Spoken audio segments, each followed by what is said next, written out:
Con Super Chat puedes apoyar el programa de Café y Noticias. Es muy fácil. Cuando estés viendo la transmisión en vivo, ve al chat y en este icono da clic. Puedes contribuir con la cantidad que desees. Tu aportación es muy importante para nosotros.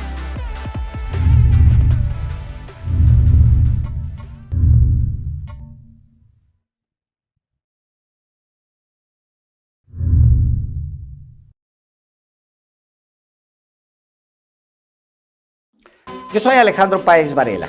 Y yo soy Álvaro Delgado. Y nosotros somos Los Periodistas. Acompáñenos de lunes a viernes de 6 a 8 de la noche, hora del centro de la República, por Sin embargo al aire.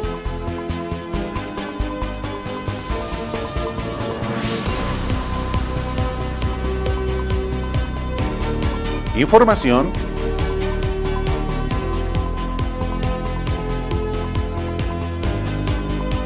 análisis,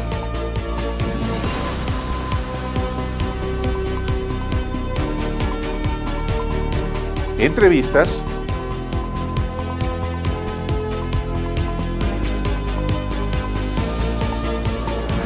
muchos reportajes.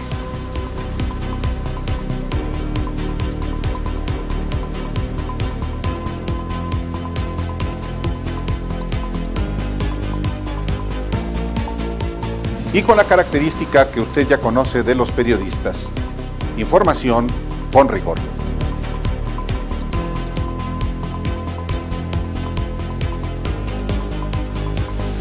Así es, ya lo sabe usted, de lunes a viernes, por Sin embargo al aire. Y usted lo sabe, aquí no se oculta nada.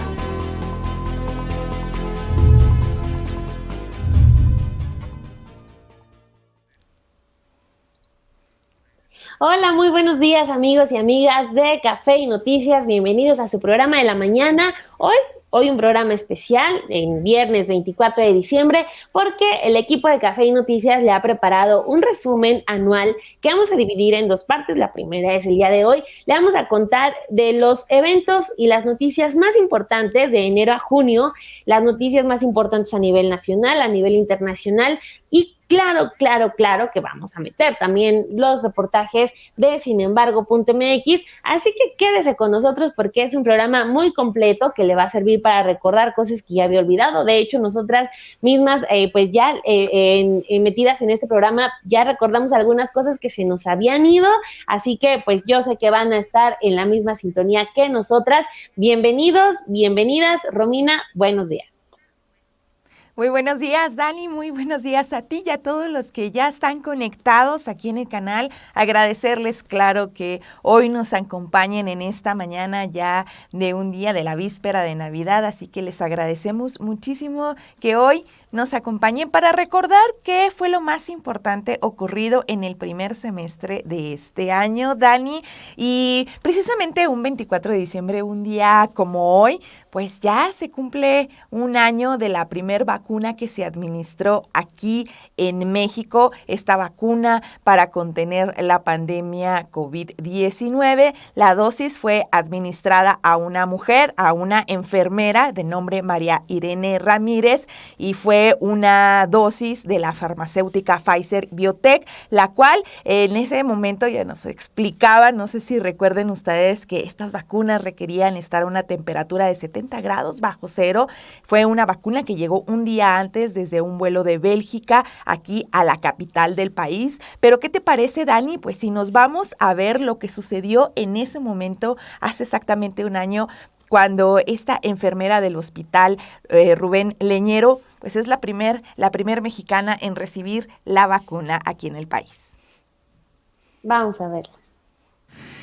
Vamos a proceder aquí, presidente, y tenemos ya a la primera persona que voluntariamente aceptó ser la persona que iniciará la vacunación en México. Es nuestra compañera María Irene Ramírez. Ella es enfermera especialista, es la jefa de enfermería en la unidad de terapia intensiva del hospital Dr. Rubén Leñero, el hospital Rubén Leñero de los Servicios de Salud de la Ciudad de México. Y María Irene tiene 59 años, tiene ya muchos años de servicio, goza de cabal salud, pero desde luego por su exposición directa en el campo profesional está en riesgo de contraer COVID y en riesgo de algunas complicaciones. Le agradecemos mucho a María Irene. ¿Cómo se siente, María Irene?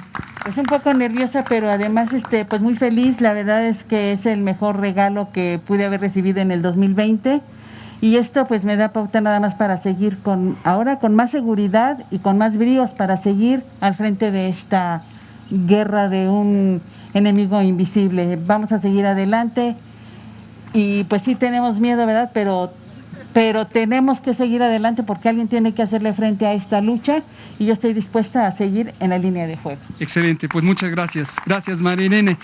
Tenemos aquí el puesto de vacunación, están también nuestras compañeras y compañeros de los servicios de salud de la Ciudad de México y agradecemos también a las Fuerzas Armadas, el Ejército, la Marina y la Guardia Nacional que nos han cuidado, nos han resguardado. Vamos a proceder entonces a la vacunación. Está todo listo para vacunar a María Irene Ramírez, enfermera especialista.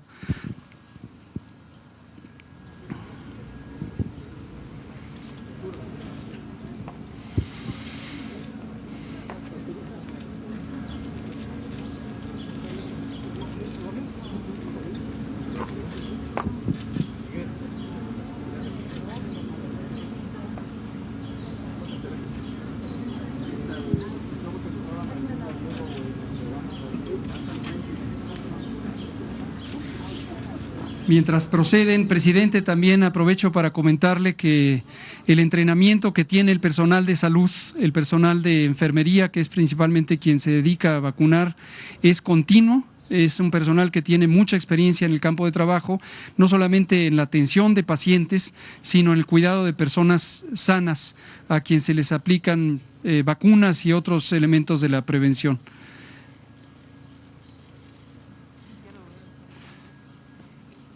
Están preparando la vacuna. Comento también para que todo mundo conozca, esta vacuna tiene características especiales porque requiere estar en congelación a 70 grados centígrados bajo cero, por lo que la cadena de frío, la cadena de custodia en frío requiere un cuidado muy especial. Aproximadamente hace 60 minutos empezó el proceso de descongelamiento que ocurre a temperatura ambiente, no se necesita un equipo especial y ya en esta hielera que pueden ustedes ver, es una hielera convencional, el producto está a 4 grados centígrados sobre cero. Se procede aquí a desinfectar la superficie del brazo, donde se le aplica, nuestro compañero Omar Evaristo está aplicando la vacuna.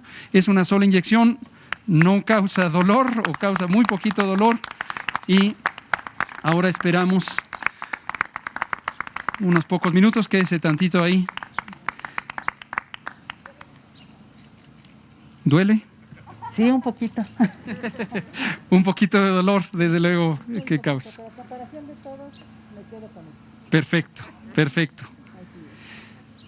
Pues listo, presidente. Reportamos saldo blanco, reportamos optimismo. Empieza la vacunación contra COVID-19 en México hoy, 24 de diciembre de 2020. No nos detendremos, como usted lo ha instruido, hasta tener la cobertura universal de la vacunación contra COVID a todo el pueblo de México, que se recibirá esta vacuna de manera gratuita, garantizada por el Gobierno de México. Esperemos que todos y todas contribuyan a esto, voluntariamente deseen vacunarse para la protección de todos los grupos de riesgo que usted señaló, empezando por el personal de salud, con quien estamos profundamente agradecidos por su apoyo, sus servicios y sus cuidados.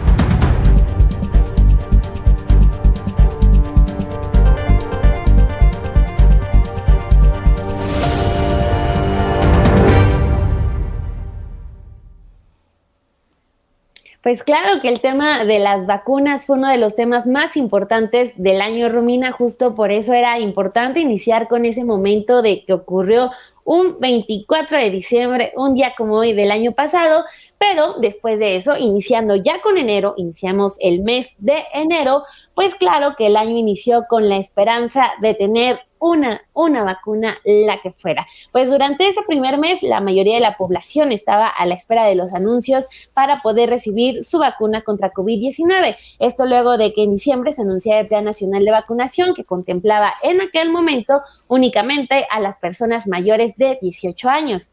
Fue el 4 de enero de ese año, los primeros días, cuando se anunció que se aprobaba la vacuna de AstraZeneca contra COVID-19 para su uso de emergencia en México. Ese día el subsecretario de Salud, Hugo López-Gatell, comentó que las vacunas del laboratorio AstraZeneca probablemente comenzarían a llegar a México en marzo de este 2021. Y pues sí, llegaron, y pues la llegada masiva de AstraZeneca permitió el avance continuo y a gran escala de la vacunación en México.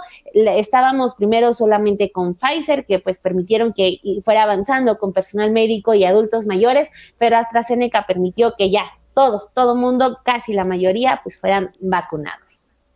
Así es, ha sido este año de una vacunación escalonada en etapas, y ciertamente, como ustedes veían ahí en el video donde esperan llegar a una población en general, pues ahorita ya a la vuelta de un año vemos como los jóvenes también, al menos los jóvenes ya fueron vacunados, y ahorita está la vacunación. Estamos ya en las dosis de refuerzo, Dani, a la vuelta de un año. Pero regresándonos a enero, fíjense que en enero otro de los temas que también acapararon sobre todo la agenda en medios, la agenda mediática, fue que en esas fechas también el presidente Andrés Manuel López Obrador, Dani, dio a conocer esta carta que envió al rey de España, Felipe VI, la cual dijo pues era muy concreta y muy dura. En esta misiva el mandatario federal, Dani, exigía al Estado español una disculpa por los crímenes cometidos durante la conquista,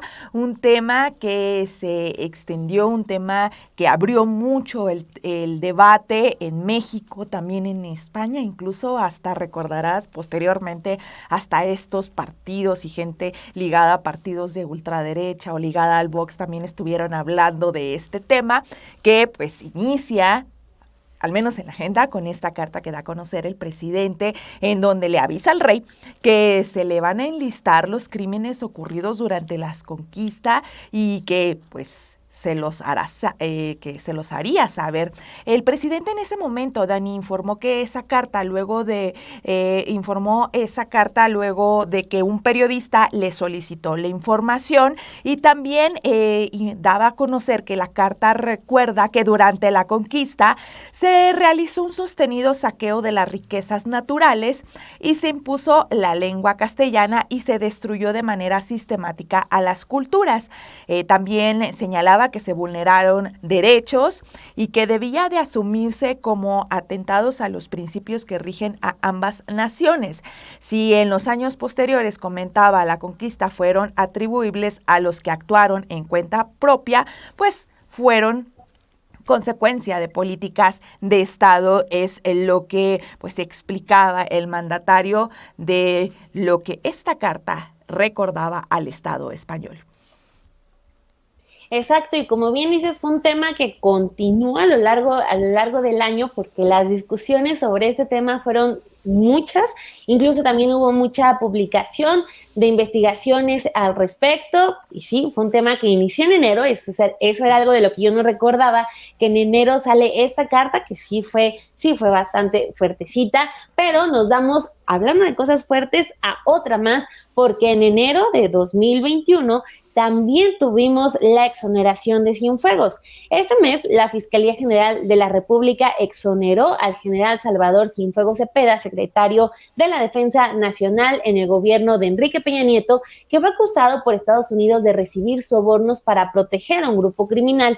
Tras una investigación, la dependencia señaló que el extitular de la Sedena nunca tuvo encuentros o comunicación con criminales del cártel H2.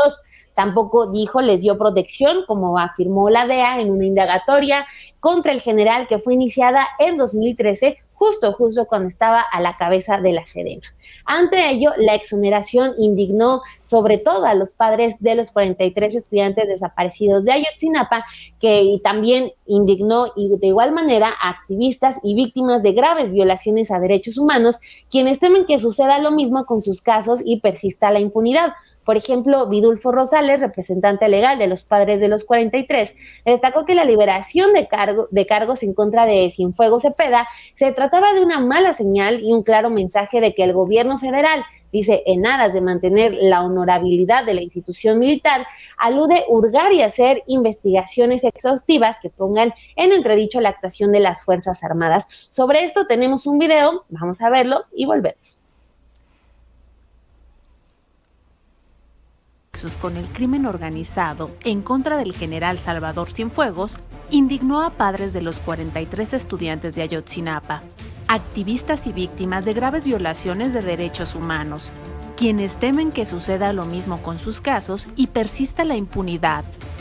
Omar García Velázquez, sobreviviente del caso Iguala, explicó que entre las víctimas hay un sentimiento de enojo por la decisión que tomó la FGR. No es posible que se deje en la impunidad a un exgeneral responsable de tanta muerte en el país. Queremos que los militares involucrados en el caso Ayotzinapa sean investigados, aun cuando sean de menor rango. Queremos justicia, ya basta de tanta impunidad, expresó García en entrevista con Sin embargo. Vidulfo Rosales, representante legal de los padres de los 43, explicó que la liberación de cargos es una mala señal y un claro mensaje de que el gobierno federal, en aras de mantener la honorabilidad de la institución militar, elude hurgar y hacer investigaciones exhaustivas que pongan en entredicho la actuación de las Fuerzas Armadas. El procedimiento de la Fiscalía avivó la preocupación e inquietud entre las víctimas de que mantengan la línea de no tocar al ejército y de que crímenes como tortura, desaparición forzada y ejecuciones extrajudiciales cometidos por militares sigan sin justicia.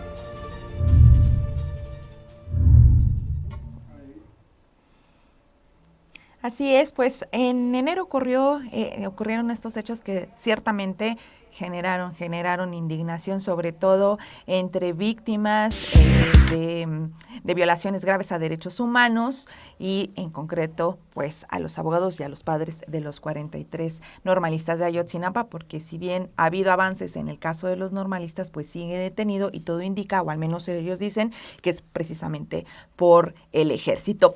En este mismo mes, Dani, también en la información internacional y ni tan lejana, porque pues nos vamos un poquito arriba del país, pues se daba este ataque al Capitolio cuando ya estaba despidiéndose en el mes en el que se despedía pues Donald Trump de la presidencia. Manifestantes terroristas o alborotadores fueron los primeros calificativos que en esos momentos los medios de comunicación y agencias utilizaron para llamar a las personas que irrumpieron en el Capitolio, inspirados o alentados por las acusaciones de fraude electoral que estaba haciendo en ese momento Donald Trump. Más tarde se supo, ya una vez que se difundieron varios videos en redes sociales, que este grupo estuvo compuesto casi exclusivamente por supremacistas blancos, quienes encabezaron la toma de la sede del Congreso Federal estadounidense, donde los legisladores avalarían la victoria presidencial de Joe Biden. Por otro lado, también Donald Trump en ese entonces pues ya dejaba la presidencia luego de que llegó al poder en el año 2016, atizando los problemas de la población marginada y también una serie de conflictos políticos y personales que lo seguirían ya estando fuera de la Casa Blanca. El racismo, la discriminación y sus atentados contra la democracia tradicional, pues como ustedes recordarán, fueron parte de este discurso de Trump durante 4 años, pero hoy para Estados Unidos son un lastre que culminó en la toma de Capitolio, Dani, y también es pues la presidencia de Donald Trump y este discurso y también le ha estado costando a Estados Unidos. Pero ¿qué te parece si vamos a ver la cápsula que les tenemos preparadas para recordar ese momento? Donald Trump llegó al poder en 2016, atizando los problemas de la población marginada, y ahora se va con una serie de conflictos políticos y personales que lo seguirán ya estando fuera de la Casa Blanca. El racismo, la discriminación y sus atentados contra la democracia tradicional fueron un discurso ganador hace 4 años, pero hoy son un lastre que culminó en la toma del Capitolio y en la posibilidad de un segundo juicio político que busca evitar su reelección en 2024. Al respecto, Daniel Stein, portavoz del Partido Demócrata en México, dijo en entrevista con Sin embargo que Donald Trump amenazó la democracia en Estados Unidos. Pues Donald Trump ha sido como una amenaza a la democracia en Estados Unidos desde que comenzó su campaña en el 2015. O sea, ha sido un problema para la democracia o el discurso democrático ya toda su carrera. En las últimas semanas, todo lo que ha hecho Donald Trump es romper con los protocolos y tradiciones históricos de la transición política en Estados Unidos. Desconoció los resultados electorales de noviembre pasado. Trató de sabotear la ratificación en el Congreso de Joe Biden como presidente electo. Incluso ejerció presión sobre su vicepresidente Mike Pence y anunció que no asistirá a la toma de posesión de su sucesor en la Casa Blanca. De acuerdo con Heidi Smith, vocera del Partido Demócrata en México y coordinadora de la Maestría en Políticas Públicas de la Universidad Ibero, a lo largo de los años, Donald Trump ganó fuerza y popularidad gracias al apoyo de un sector de la sociedad estadounidense que no se siente representado, que está marginado y con escasas oportunidades laborales. Un sector social que busca culpables por no tener el nivel de vida que piensan que deben tener. Lo que ha hecho Trump en ese sentido es remover, ¿no? Stir up el problema de que tienes una parte poblacional que no tiene trabajo, quieres buscar una forma de no solamente buscar un nuevo trabajo, buscar nuevas formas económicas para resolver sus problemas, su falta de trabajo, pero también blaming. El discurso de confrontación de Donald Trump fue una de las cosas que inspiró a cientos de personas a ir al Capitolio de Washington el miércoles 6 de enero de 2020, con la finalidad de impedir que el poder legislativo estadounidense ratificara la victoria presidencial de Joe Biden. Esta situación pone a Trump en el ojo del Departamento de Justicia. ¿Dónde va a ir Trump? En ese momento hay juicios personales contra su persona, contra su familia, contra sus negocios. O sea, no solamente está desgraciado por la Cámara Baja, pero también él va a tener muchísimos problemas personales a partir de que salga de la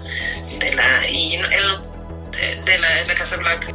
La situación en Estados Unidos está marcada por la violencia y la polarización social. Los datos del Centro de Investigaciones Pew indican que solo 1 de cada 10 votantes de Biden y el 5% de los votantes de Trump tienen esperanza de unidad y de superar el partidismo.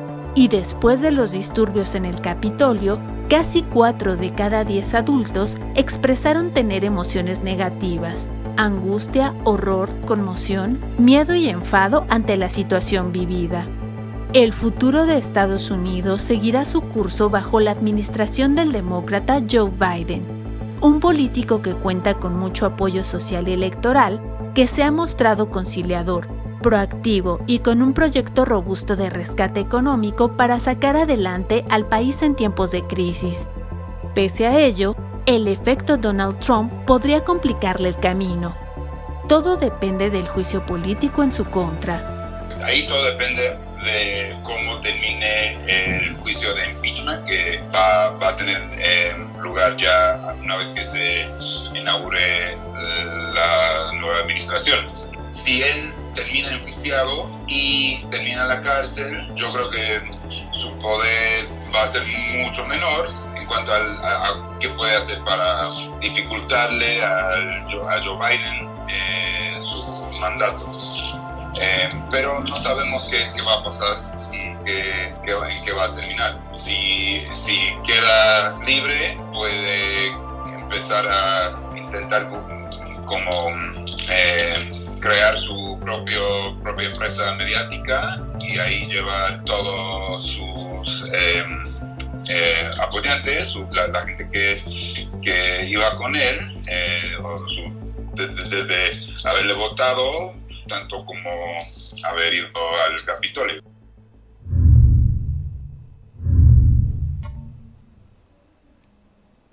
Pues sin duda, imágenes y hechos históricos los que vimos en el Capitolio en el mes de enero, pero ya nos brincamos a febrero y de nuevo tenemos información de vacunas, tuvimos información relevante de vacunas. El 15 de febrero, la jefa de gobierno, Claudia Sheinbaum, dio a conocer el arranque de la primera jornada del plan de vacunación para los adultos mayores de 60 años en 3 alcaldías. En ese entonces tocó Coajimalpa, Milpalta y la Magdalena Contreras. El objetivo era aplicar 70,550 dosis de la vacuna AstraZeneca al mismo número de adultos mayores que se tiene en las 3 alcaldías a través de 70 unidades vacunadoras. En ese entonces vimos filas largas, registros que se atropellaban unos a otros, una página que sentíamos no funcionaba, pero más bien era desesperación de todos por registrar a las y los abuelitos, pero tenemos un video sobre ese inicio de vacunación, así que vamos a verlo y volvemos. Adelante, por favor, los primeros 20 que ya tienen ficha, por favor, péguense allá. Si su adulto necesita ayuda, puede pasar un familiar con él. ¿Qué vamos a hacer con la señora?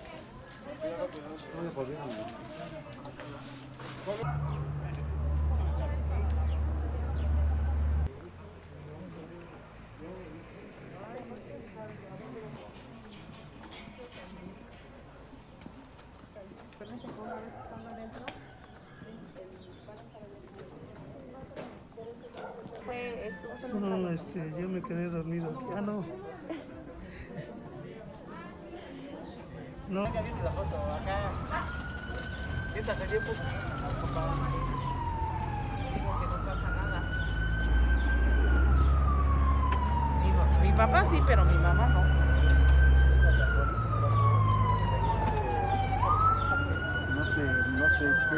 Necesitamos que el adulto mayor cuente con su identificación con fotografía de la mano y, de ser posible, si traen su CURP impreso, nos ayudaría mucho. Muy bien, en la mañana vimos que el ejército acompañaba unas vacunas que iban a llevar a otro lado, las custodiaban, me pareció súper bien, y sí han estado pasando constantemente a informar. El único detalle es que sí les ha faltado informar que la gente con silla de ruedas tenga preferencia para ir hasta el frente. Eso es lo único que ha habido un poco, porque tenía otra cuñada que venía con silla de ruedas, y sí nos costó trabajo pasarla hasta enfrente porque había un poquito, en ese sentido nada más, desinformación. Un poquito mal, pero está de acuerdo a lo que se está pasando por primera vez. Entonces ahorita pues se están acomodando. Los muchachos a lo mejor no están muy bien aleccionados, pero están poniendo entusiasmo. Un poquito nada más se atora allá adelante por lo del papel que están escribiendo datos. Pero ahí, de ahí en fuera, parece que todo va bien. Lo que sí, pues la gente hay mucha. Está respondiendo muy bien. Se ha ido moviendo, no con la velocidad que esperamos, pero se va moviendo. Llegué a las 9:25, porque me citaron en un horario de 9 a 8 de la noche. Pero dije, no voy a llegar a las 9, no voy a arriesgar. Y estamos aquí con mucha fe esperando que nos vacunen. Veo bien la organización y que están avanzando pues rápido. Yo creí que me iba a quedar como hasta las 3 o algo, pero no, sí están avanzando rápido. Está muy bien organizada, porque hay diferentes módulos en la cual nos están atendiendo y pues amablemente, o sea, se están ocupando de nosotros, los viejitos, pues, más que nada. Estamos protegidos y nos sentimos protegidos. Pues media desorganizada, la verdad.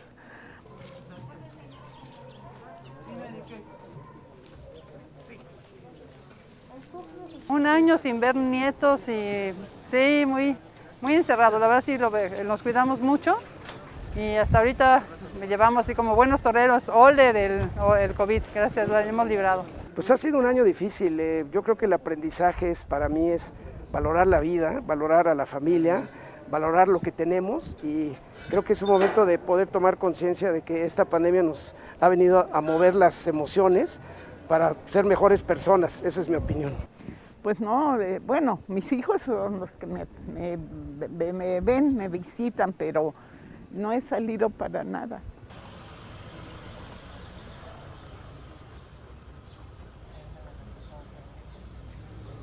Estamos muy contentos que haya la vacuna y esperemos que la segunda dosis sea también así de rápida y eficiente. Es emocionante y con mucha esperanza. Pues seguir con el buen ánimo, esperar la segunda vacuna, el refuerzo, y pues obviamente echarle ganas a la vida, no nos queda de otra, porque a veces flaqueamos, pero hay que echarle ganas. Sí, de que viene y que no viene, ¿no? Sí, bien. Pues espero que me sirva, que me sirva para los contagios tan terribles que hay. No, pues ¿qué le diré? Pues estoy muy contenta porque pues por lo menos ya estamos más seguros y pues por lo menos mis hijos ya se sienten más seguros, más satisfechos, y yo con la confianza de salir, porque pues ya ve que estuvimos encerrados mucho tiempo o hemos estado encerrados mucho tiempo. Entonces, a ver si así nos dan un poquito más de libertad.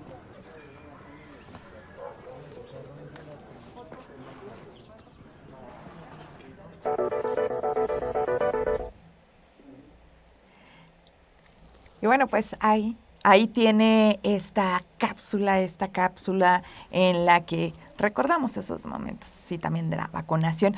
Dani, vámonos con más información porque pues en febrero, ustedes saben que este año pues fue electoral, hubo elecciones de gobernadores para gobernadores en 15 entidades, y en una de ellas pues fue Guerrero, en donde, como en muchas otras entidades, para febrero ya estaban algunos candidatos muy, muy encarrilados, y en febrero es cuando quedaba confirmada pues la candidatura de Félix Salgado Macedonio para aspirante por medio de Morena a la gobernatura de Guerrero.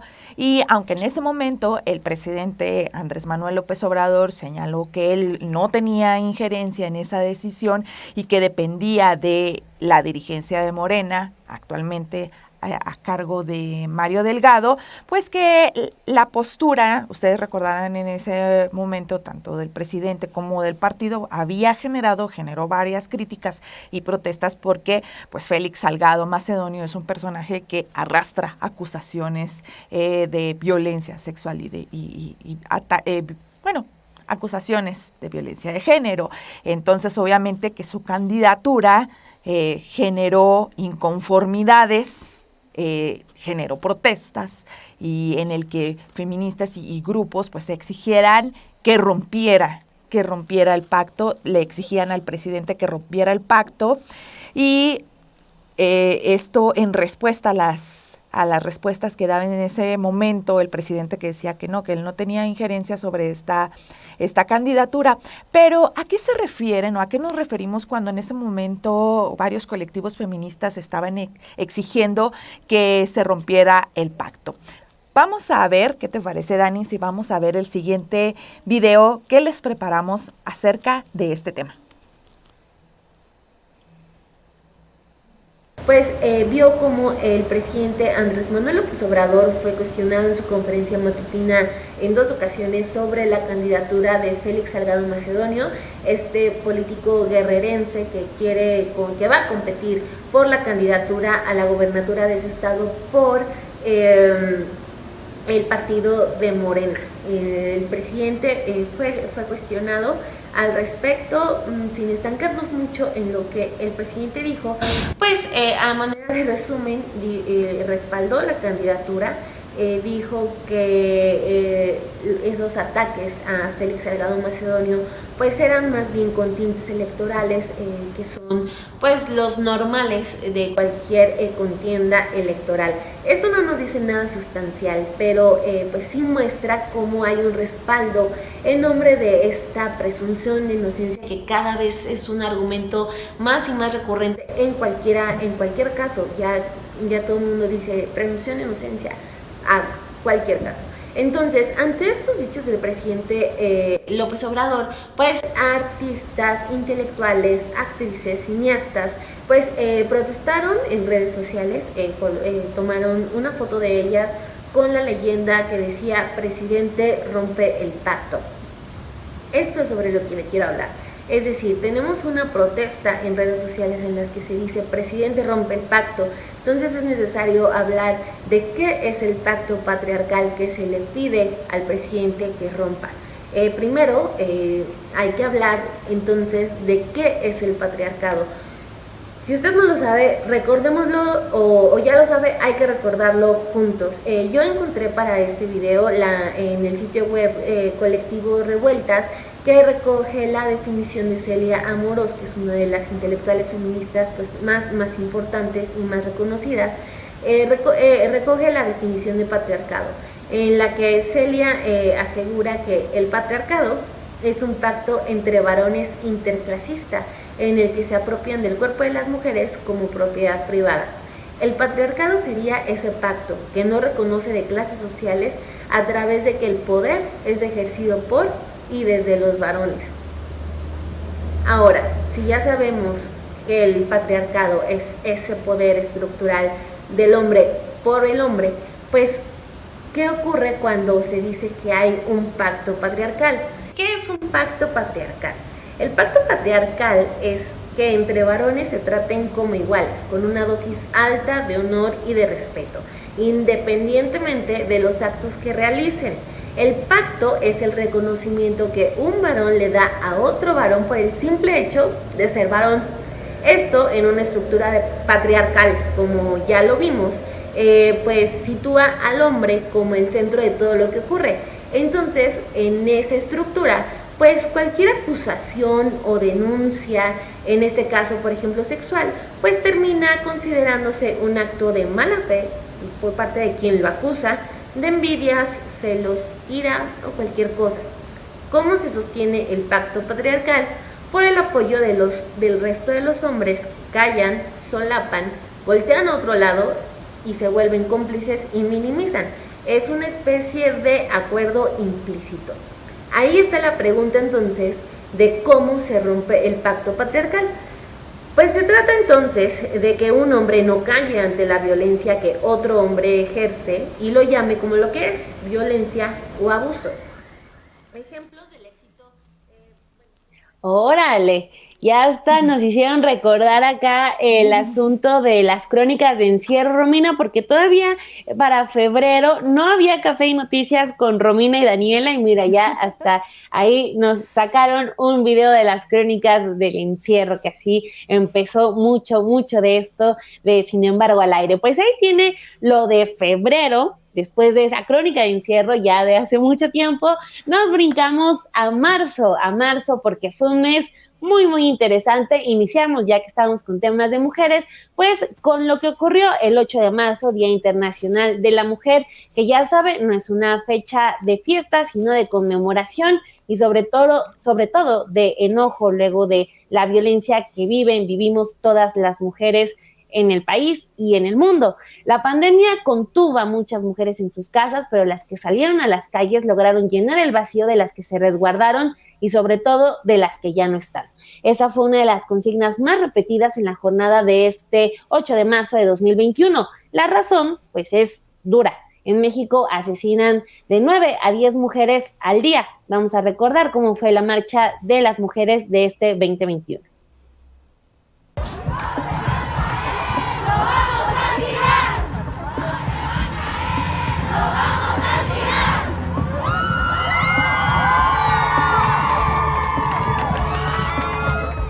El 8 de marzo de 2021 no fue de conmemoración, fue de enojo. La pandemia contuvo a muchas en sus casas, pero las que salieron a las calles lograron llenar el vacío de las que se resguardaron y de las que ya no están. Esa fue una de las consignas más repetidas en la jornada de ayer. ¿La razón? En México asesinan de 9 a 10 mujeres al día. Una vez más, el gobierno federal y capitalino contuvieron a manifestantes con gases lacrimógenos, piedras, extintores y vallas.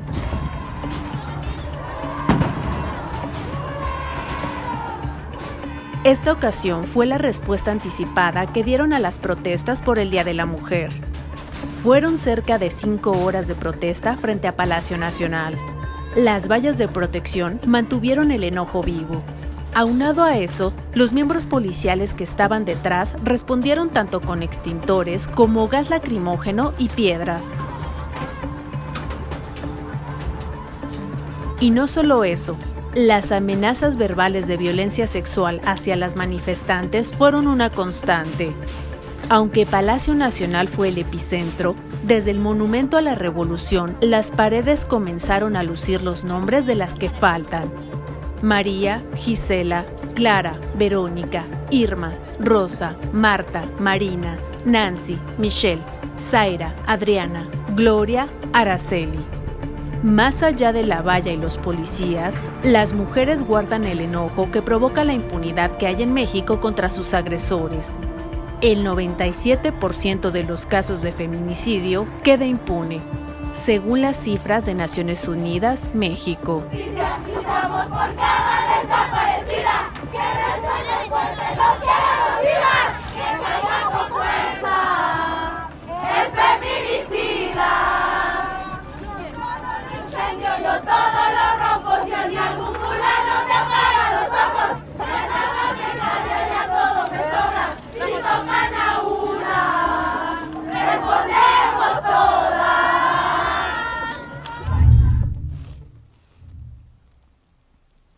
Y bueno, pues ahí están estas imágenes del 8 de marzo, estas manifestaciones, que también en este 8 de marzo también fue viral y se trascendió mucho.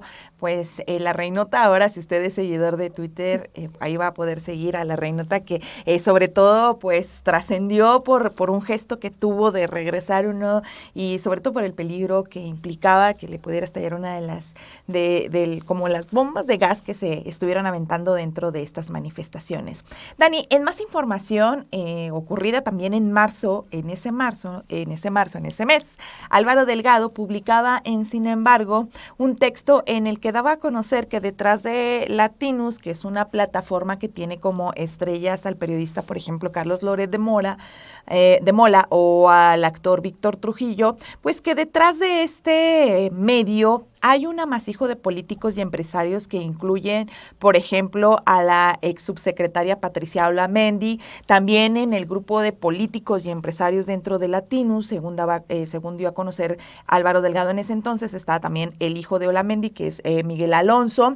También se encuentra Marco Antonio Estrada Castilleja, que era el secretario privado del entonces gobernador, ahora exgobernador Silvano Aureoles, pero también se destacaba en este reportaje que realmente el poder lo tienen Federico Madrazo Rojas y Alexander Niquín Gaxiola, que son hijo y yerno de Roberto Madrazo Pintado, el rival político del presidente Andrés Manuel López Obrador desde Tabasco. Es un texto que se dio a conocer en ese momento, que trascendió por eso, incluso también ahí se vio en la mañanera, en la que pues también se informaba que esta plataforma mediática que estuvo acogiendo a varias personalidades que dejaron la empresa Televisa, también obtiene recursos públicos en México y que no había hecho al menos hasta ese entonces declaraciones fiscales de acuerdo con autoridades hacendarias, y eso fue lo que atrajo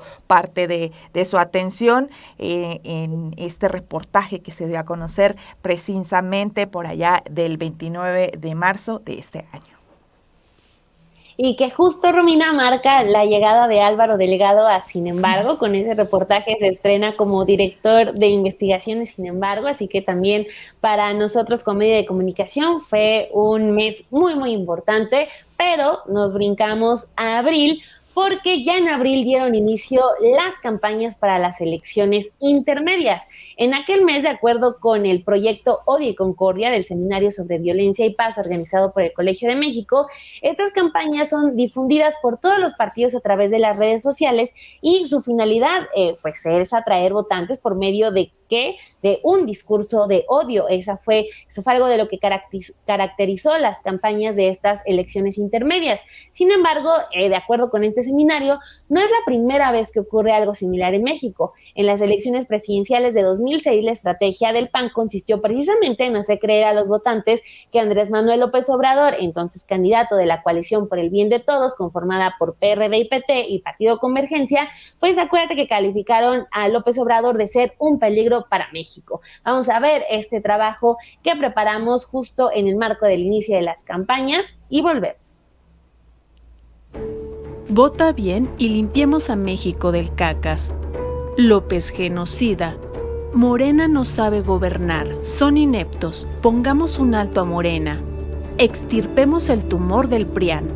Estas y más expresiones de odio y descalificaciones han sido utilizadas en spots de campañas de partidos políticos y en sus grupos afines. De acuerdo con un monitoreo por separado realizado por el Colegio de México y la UNAM. En este proceso electoral, dicen los expertos, los partidos han estado más presentes en las redes sociales por dos características que las hacen diferentes a los medios tradicionales: la propagación inmediata del mensaje y los usuarios, que en su mayoría son jóvenes indecisos que votarán por primera vez. Para el doctor Rodrigo Peña, vocero del proyecto Odio y Concordia del Seminario sobre Violencia y Paz del Colmex, las campañas de odio sí producen un impacto, y en el caso mexicano apenas se está analizando el alcance. Pero un referente es lo que en meses pasados ocurrió en el Capitolio de Estados Unidos, donde un discurso de odio promovido en redes generó la toma del recinto. La maestra Sonia Juárez Moreno, académica de la UNAM, señaló que estas campañas de odio son una navaja de doble filo porque las personas que pertenecen al grupo del voto duro, es decir, los que están seguros, van a reafirmar su voto entre más se descalifique a su partido. Y bueno, pues ahí está este video, porque este año pues estuvo bueno porque hubo elecciones y vaya que se pusieron buenos, se eligieron, hubo elecciones para gobernaturas en 15 estados y también pues se renovó la Cámara de Diputados, así que, pero vamos después a hablar más de esto porque estamos en el primer semestre, yo ya me estoy adelantando como siempre, pero seguimos en abril porque en abril, Dani, también se puso muy bueno el como dicen por ahí, el chisme político, porque, y sobre todo en la esfera o en la cancha del Poder Judicial, porque vino una reforma al Poder Judicial en donde se aprobó la extensión de mandato del presidente Arturo Saldívar al frente de las presidencias, de la Suprema Corte por 2 años más de lo que estaba estipulado, y obviamente esta reforma, este cambio, provocó discusiones entre varios actores,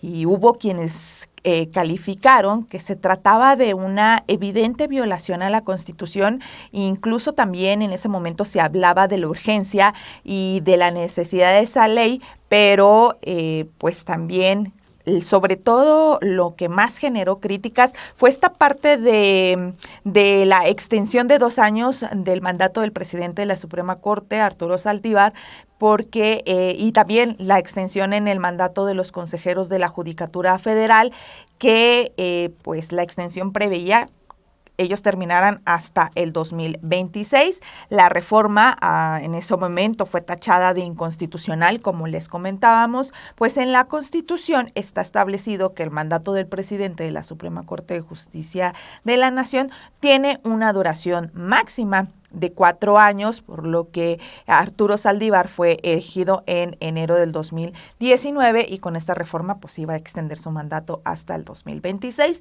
Pero para recordar lo ocurrido en ese momento, ¿qué te parece si vamos a ver el siguiente video? La reforma al Poder Judicial provocó discusiones entre quienes califican que se trata de una evidente violación a la Constitución y los que hablan de la urgencia y necesidad de esa ley, que aprueba la extensión del mandato de Saldívar al frente de la presidencia de la Suprema Corte por 2 años más de lo que está estipulado. A pesar de las críticas, el ministro Arturo Saldívar se quedará 2 años más como presidente de la Suprema Corte de Justicia de la Nación, bajo la premisa de que se encargará de una reforma al Poder Judicial. Pero los observadores dicen que esta decisión del Poder Legislativo, con mayoría del Partido Movimiento de Regeneración Nacional, auspiciada por el Poder Ejecutivo, emanado de Morena, alimentará más las críticas al presidente por acumular demasiado poder, y tendrá un costo político que podría ser tan o más caro que someter esa reforma a lo que decida la Suprema Corte, donde hay ministros que fueron propuestos por los últimos 4 presidentes de México. También advirtió que la decisión del Senado constituye una interferencia que pone en riesgo la independencia del Poder Judicial. Abogados constitucionalistas consultados por Sin embargo coincidieron en que la ampliación de mandato es a todas luces inconstitucional y que las implicaciones de esa nueva ley pueden ser más negativas que positivas.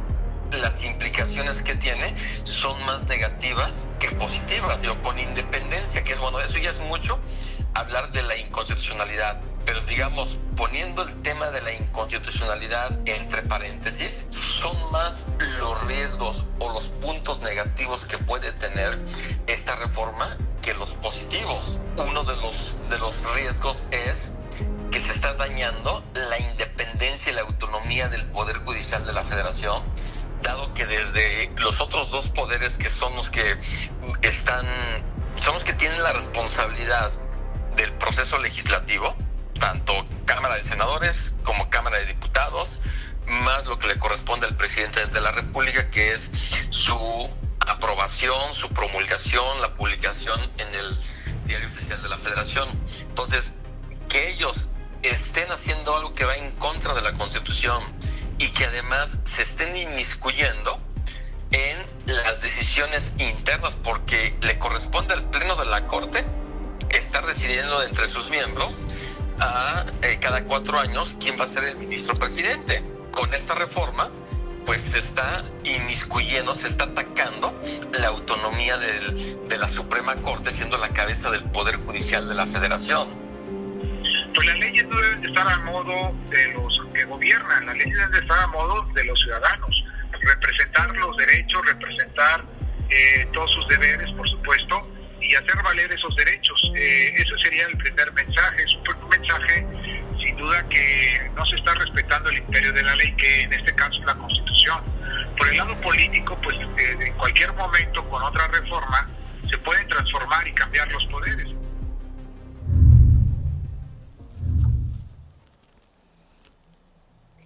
Y llegamos al mes de mayo, Romina, e iniciamos este mes con una tragedia.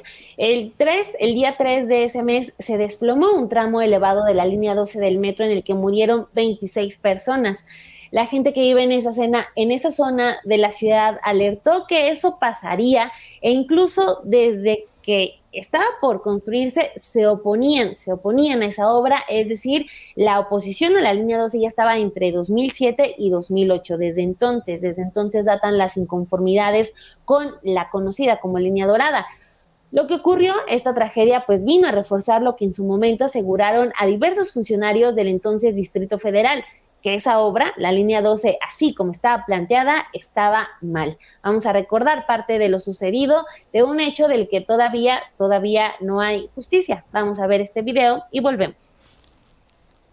Los vecinos que están frente al tren del metro partido en 2 coinciden en un punto. Desde siempre la obra ha estado mal. Muestran a la prensa las fotos que traen en sus celulares en las que se pueden ver cómo desde hace un año el punto que se derrumbó venía avisando que en un momento colapsaría. Y ocurrió con un saldo grave. Hasta el corte de las 13 horas del jueves 4 de mayo, el accidente había dejado 24 fallecidos.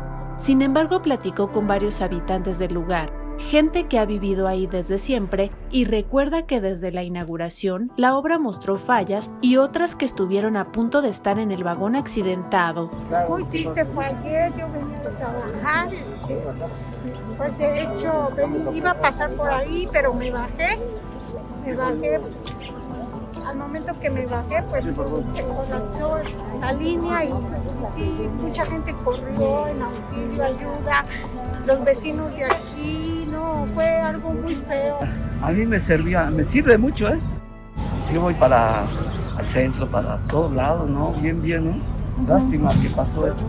Pues ya sabíamos que estaba mal hecha. Todos los que estaba ahí era pura tabla roca, o sea, no fue algo bueno.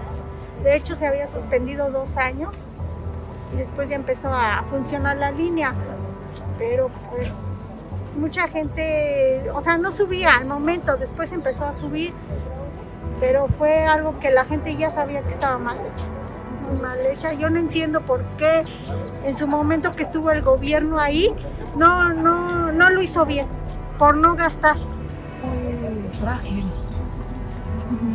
Le pasó igualito, si se acuerdan de aquí del TEC de Monterrey. ¿Sí vio usted la estructura de donde pasaban los alumnos de un administrador? Estaba agarrado un pedacito. Entonces llegó y cuando el tembló, pues se zafó y ¡pum! Igualito le pasó aquí. Es un transporte que toda la gente ocupamos, ¿sí? Entonces, de hecho aquí ya habían arreglado, no sé de a qué punto, porque se oían mal las vías, o se enchecaron, no sé qué. Las arreglaron y ya le volvieron a dar servicio. Si quieren llegar a ser gobiernos, hay que hacer las cosas bien hechas para llegar a ser alguien. No nada más es recibir dinero de uno, de nuestros impuestos. A nosotros los mexicanos, el gobierno nada más quiere nuestros impuestos, pero jamás va a poner una ayuda para uno, jamás lo va a hacer. Y esto se va a quedar a la historia porque jamás de aquí a mañana ya se va a quedar en el olvido para los gobiernos. Pero ¿qué pasa para las mamás? Para las pérdidas de las personas.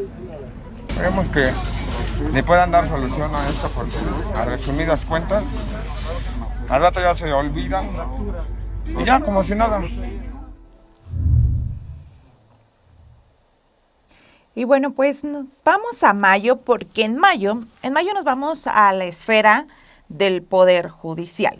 Porque en mayo ya estaba en el Poder Judicial un amparo que había tramitado el Congreso de Tamaulipas, en ese entonces era mayoría de panistas, contra esta declaración de procedencia que había tomado la Cámara de Diputados Federal el 30 de abril pasado.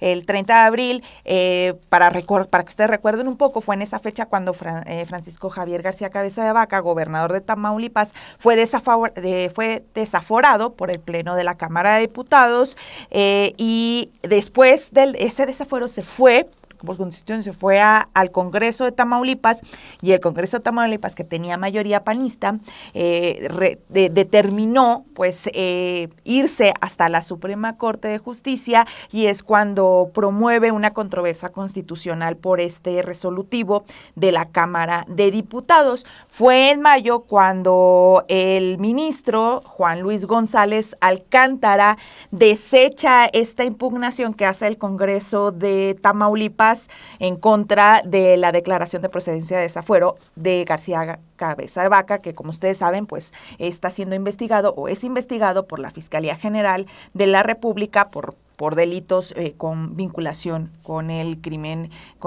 organizado y por cerca de 950 millones de pesos ocultos.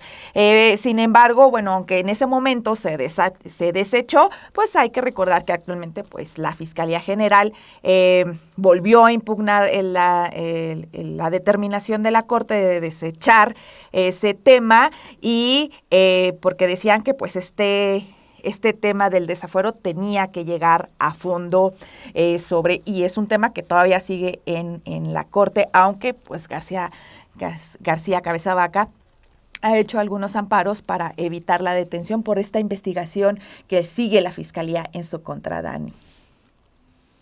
Exacto, vamos a ver este video que preparamos, sin embargo, en ese entonces, porque, híjole, sí, esta acusación que tiene la Fiscalía por defraudación de 6 millones de pesos, híjole, pues ahí sigue pendiente. Vamos a ver este video y volvemos. Francisco Javier García Cabeza de Vaca ganó la gubernatura de Tamaulipas el 5 de junio de 2016 como abanderado del PAN, poniendo así fin a 80 años de administraciones del PRI, las cuales quedaron marcadas con los casos de Eugenio Hernández Flores y Thomas Yarrington Rubalcaba. Ambos presos, el primero en México a espera de ser llevado a Estados Unidos y el segundo en Texas, donde se declaró culpable de lavado de dinero. Ahora, Cabeza de Vaca podría ser detenido en cualquier momento.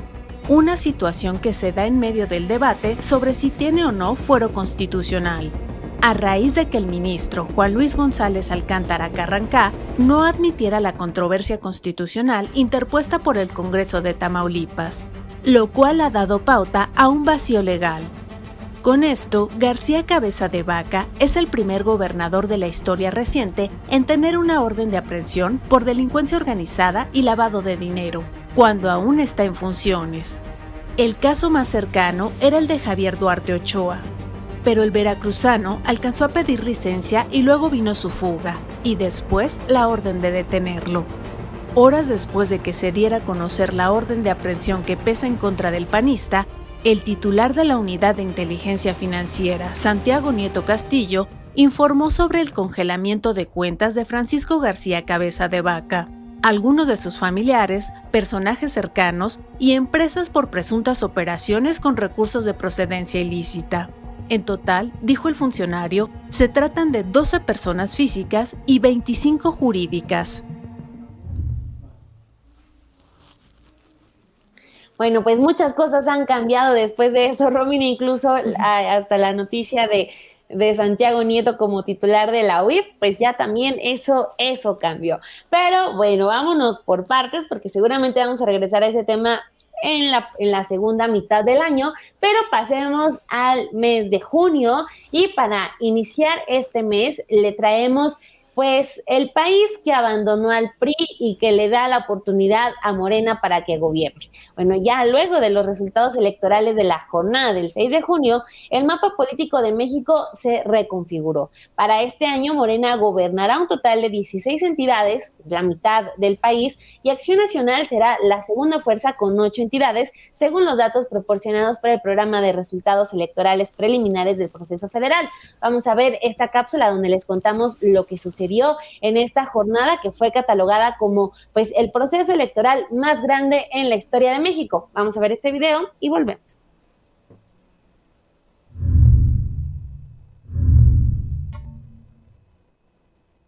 En los últimos 14 años, la radiografía política de México cambió de manera rotunda. Tras cada elección, el mapa partidista, que en 2006 y antes era casi en su totalidad para el PRI, se dibujó con distintos colores, aunque es notorio que hay un color que empieza a predominar. Tras las elecciones de 2021, la caída del Partido Revolucionario Institucional es histórica, ya que de tener 18 gobernaturas en 2006 y hasta 21 en 2009, luego de la jornada electoral, gobernará solo 4 entidades: Oaxaca, Estado de México, Hidalgo y Coahuila. De acuerdo con una revisión realizada por Sin embargo, el crecimiento de Morena es claro en estos últimos 7 años desde su fundación en 2014 y, tras esta última elección, ya tendrá 14 entidades gobernadas. En contraste, el Partido de la Revolución Democrática se difuminó. En 2006 tenía 6 estados en su poder y en 2012 apenas logró tener 4, a pesar de que 6 años antes el partido se disputó la contienda electoral. Para 2018 solo le quedaba una gobernatura, Michoacán, y para 2021 ya ninguno de sus militantes conquistó una gobernatura. En tanto que la situación del PAN es constante. Para 2006 tenía 8 gubernaturas concentradas en los estados del país que desde siempre han optado por ese partido: Tlaxcala, Querétaro, Jalisco, Guanajuato y Aguascalientes. Y bueno, pues se saben que fue un mes bastante intenso, porque una vez que se hacen las elecciones, obviamente ya los números estaban como, el panorama y el mapa estaba como muy bien establecido, incluso antes, porque las preferencias que tenía Morena, que arrasó, sí estaban muy marcadas, pero había que esperar los resultados oficiales para pues empezar con este cálculo matemático para ver realmente cuántos diputados, ya incluyendo los plurinominales, iba a tener cada partido, y ya analizando los números de cómo quedó la elección y haciendo como una comparación con otras elecciones, pues vimos que con esta elección y la votación que obtuvo el Partido Acción Nacional, pues estábamos a que regresó casi a los tiempos de Felipe Calderón Hinojosa, Dani,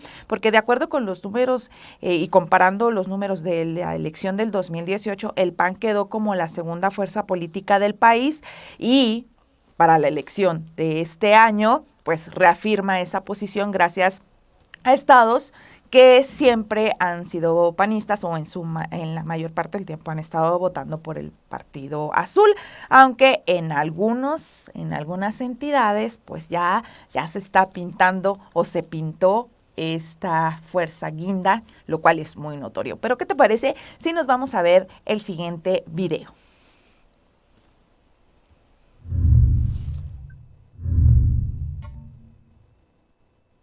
El Partido Acción Nacional se colocó como la segunda fuerza política de México y mantiene en el país 8 gubernaturas: Aguascalientes, Chihuahua, Durango, Guanajuato, Querétaro, Quintana Roo, Tamaulipas y Yucatán.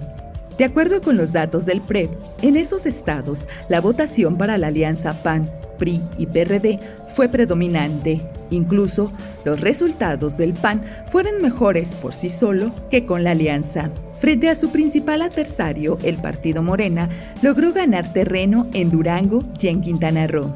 De acuerdo con la información del Instituto Nacional Electoral, el PAN obtuvo entre el 18 y el 19% de la votación, y su número de diputados sería entre 106 y 117. La situación del PAN en cuanto a gobernaturas es constante. Para el 2006 tenía 8 gubernaturas concentradas en los estados que siempre han votado por ese partido: Tlaxcala, Querétaro, Jalisco, Guanajuato y Aguascalientes. En el proceso electoral de 2018, el blanquiazul lograría su mayor número de gubernaturas con un total de 11, mientras que en el pasado proceso de 2021 fue el partido de la Alianza Va por México que logró colocar como abanderados a sus militantes, y es así como mantiene 7 estados bajo su control. Ernesto Rufo, reconocido por ser el primer gobernador panista en México, planteó que las victorias individuales de Acción Nacional y de la coalición Va por México se debieron a un voto de castigo contra el gobierno de Andrés Manuel López Obrador y no a los méritos de los partidos que la conforman. Hemos incrementado el número de diputados. Quedamos como una clara segunda fuerza política en la Cámara de los Diputados. Y esto es consecuencia del voto que se realizó el 6 de junio en contra del gobierno de López Obrador.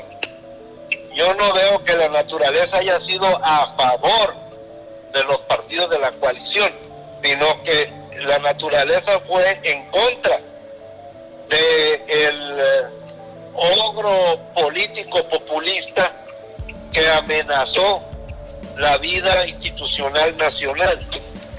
Y dentro de ese voto en contra, pues un más importante recipiente fue el Partido Acción Nacional, que hoy se encuentra cerrado.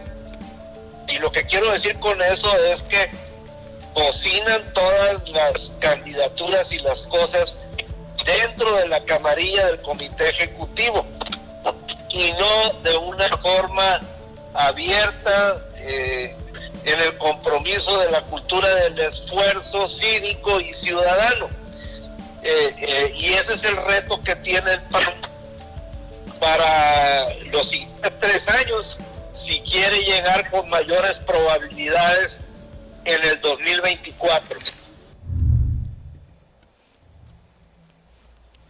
Y bueno, en el balance de lo que fue la elección intermedia, pues estábamos hablando de cómo Morena se apoderó de mucho, cómo el PAN se mantiene estable, pero pasamos a uno de los temas, Romina, que considero más interesantes, que es el tema del PRI, que sí, sin duda, está en su peor momento en cuanto a gubernaturas se refiere. El partido que alguna vez controló todo el país ahora solo retiene 4 de sus bastiones que este próximo año, 2022 y en 2023, pues justo renovarán gobiernos y está casi a punto de quedarse sin nada. Vamos a ver qué pasó con el PRI en esta elección intermedia con este video.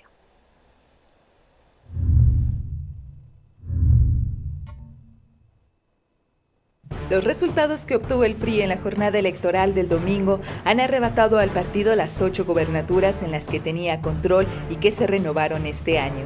Ahora, el tricolor, aquel que gobernó durante más de 7 décadas ininterrumpidas el país, solo preserva 4 entidades: Estado de México, Coahuila, Hidalgo y Oaxaca. Lo ocurrido a nivel estatal mostró un retroceso en territorios que el tricolor tenía bajo su control, aunque forma parte de una tendencia en la que este partido ha ido perdiendo terreno. Por ejemplo, de tener 18 gobernaturas en 2006 y hasta 21 en 2009, este año no ganó ninguna. Pese a estos resultados, la dirigencia nacional, encabezada por Alejandro Moreno Cárdenas, ha destacado el papel que obtuvo el revolucionario institucional en la alianza con el PAN y el PRD, gracias a la cual creció su número de diputaciones, las cuales, según el tricolor, rondarán entre los 70 y 75 legisladores, manteniendo al PRI como tercera fuerza. No obstante, los datos del programa de resultados electorales preliminares del proceso federal muestran que el revolucionario institucional ganó solo en 11 distritos de los 300 en disputa y 65 en mancuerna con el PAN y el PRD.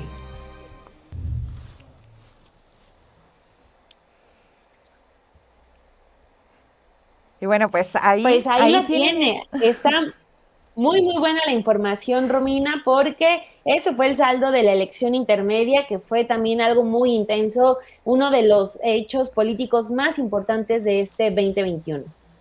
Así es, Dani, porque como tú mencionabas, pues es bueno ver cómo se va conformando el mapa y cómo van cambiando los mapas en cuanto a las elecciones para gobernadores, que en esta ocasión, bueno, pues Morena estuvo arrasando, aunque pues al inicio ya se veía que ya se adelantaba que iba a estar ahí y que tenía la preferencia en al menos 11 de las 15 gobernaturas.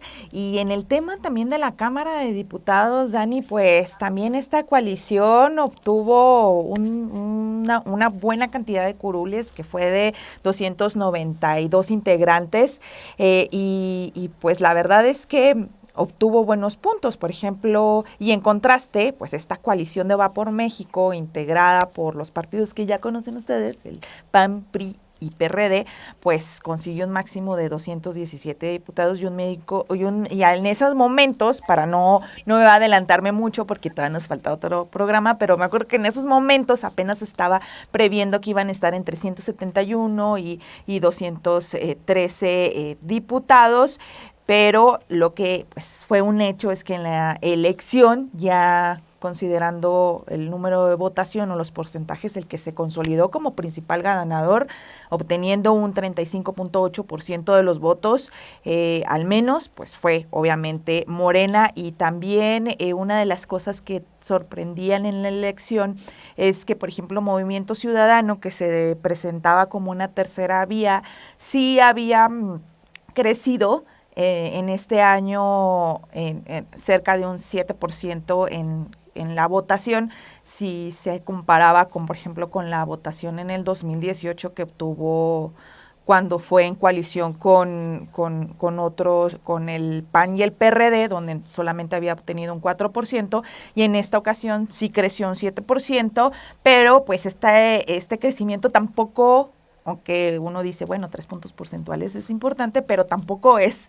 el crecimiento espectacular que en su momento pues los dirigentes o estaban previendo o pronosticaban que iban a tener un gran crecimiento del movimiento ciudadano, que ahora pues lo vemos como muy, muy activo.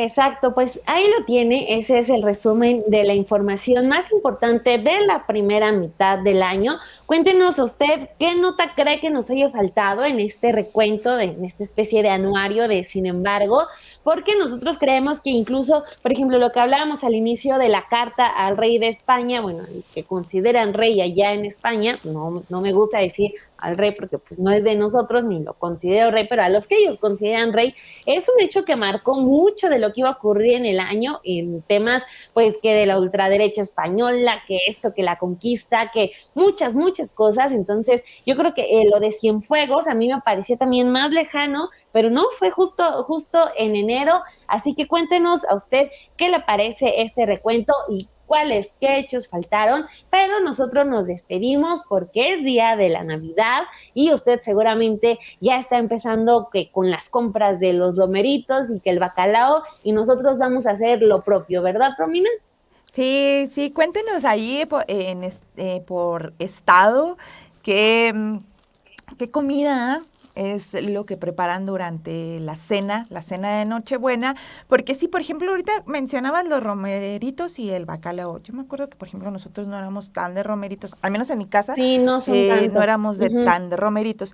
Éramos como más de asado, piernita, el pavo, obviamente con el norte, mucha carne, mucha carne, pero no me acuerdo mucho de creo que los romeritos los empecé a comer hasta que me mudé aquí a la Ciudad de México, Dan. Hasta acá. Sí, también ya justo había escuchado esa parte de que el bacalao y el romerito no es como tan popular en esa zona del país, pero al menos acá en el centro de México, pues, o sea, si tú sales aquí en la Ciudad de México, te encuentras fonditas o camionetas que te dicen, que venden cazuelas ya preparadas para los que no sabemos preparar nada de comida, pues eso a veces salva mucho, pero pues también en las casas pues empieza a preparar ahí de manera colectiva los cazuelones de romeritos, pero tienes mucha razón en que no es generalizado, así que estaría bien que nos contara qué es lo que va a cenar el día de hoy. Recuerda que podemos interactuar un poquito más en el canal de Telegram de Café y Noticias, así canal en Telegram, se llama Café y Noticias. Mándenos sus recetas. Ahí podemos ver fotos, nos mandan recetas, nos mandan de todo y ahí interactuamos de manera más fácil que acá en YouTube, así que cualquier cosa nos vemos en Telegram. Nosotros nos despedimos, les deseamos una muy feliz Navidad, Nochebuena o simplemente un feliz día, un feliz 24 de diciembre, ¿verdad, Romina? Así es, como siempre, que les deseamos que tengan muy, muy bonito día. Obviamente, pues hoy les mandamos un gran abrazo muy caluroso y sobre todo también es una noche en la que muchas personas, al menos aquí, que yo recuerdo que también les gusta agradecer, pues aprovechar y agradecerle a ustedes que nos han acompañado en estas transmisiones que tenemos desde abril, si bien recuerdo, desde abril. De verdad, les agradecemos muchísimo. Eso nos faltó en el anuario. Sí, nos faltó ahí con letras grandototas. Arranque de Café y Noticias, segunda temporada. Exacto. No, hombre, no, esos primeros programas así, con todos los nervios, con todos los errores, digo, seguimos equivocándonos, pero al inicio, Romina, no, hombre, qué días aquellos. Ya sé, qué bueno que no se les ocurrió que les pusiéramos, porque pues también pues es un programa informativo, pero qué bueno que no nos pusieron los bloopers, porque Dios, los míos son... No des ideas. No des ideas, mejor vamos a despedirnos, vamos a dejar que todos vayan a hacer sus deberes para preparar sus cenas del día de hoy y recuerda que nos vemos el próximo lunes terminando la mañanera o en el horario que hayamos acordado. Nos vemos el lunes porque pues ya tiene aquí su Café y Noticia del viernes, descansamos sábado y domingo, pero el lunes nos vemos con toda la información aquí en su canal preferido, Sin embargo, al aire. Así es, nos vemos el lunes, les mandamos un abrazo, un deseo y una felicitación, que tengan una excelente Nochebuena y una feliz Navidad a todos, un abrazo y pues sí, nos vemos el lunes. Felicidades, bye.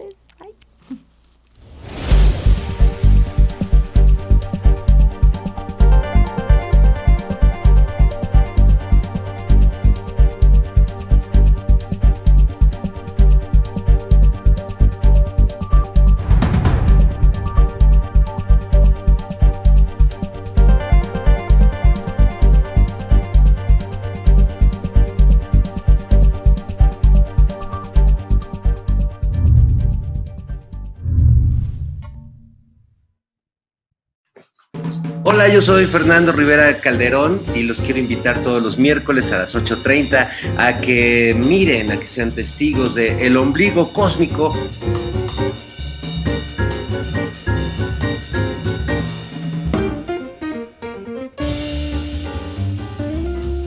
Un programa muy especial, muy sui generis, en el que estará mi piano, mi perro, mis mejores amigas y amigos, y bueno, pues un espacio para compartir, para conversar y para pasarla muy, pero muy bien. Así que los invito a que todos los miércoles 8:30 vean El Ombligo y no se pierdan esta transmisión a través del canal de YouTube de Sin Embargo al Aire, cosa que me da muchísimo gusto integrarme a este equipo genial. No se pierdan, recuerden, El Ombligo Cósmico.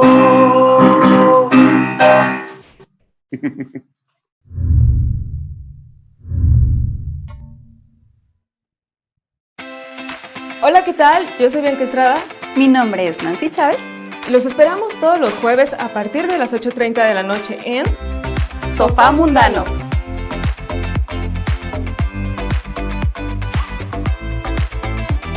Tendremos entrevistas, cine,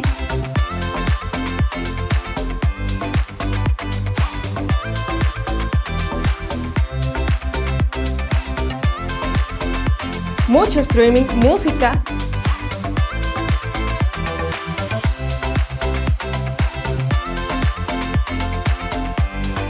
recomendaciones gastronómicas para consentir el paladar.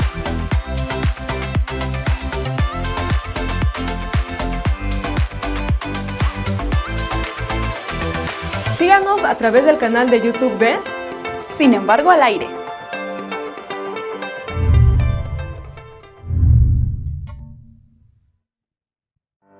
Con Super Chat puedes apoyar el programa de Café y Noticias. Es muy fácil.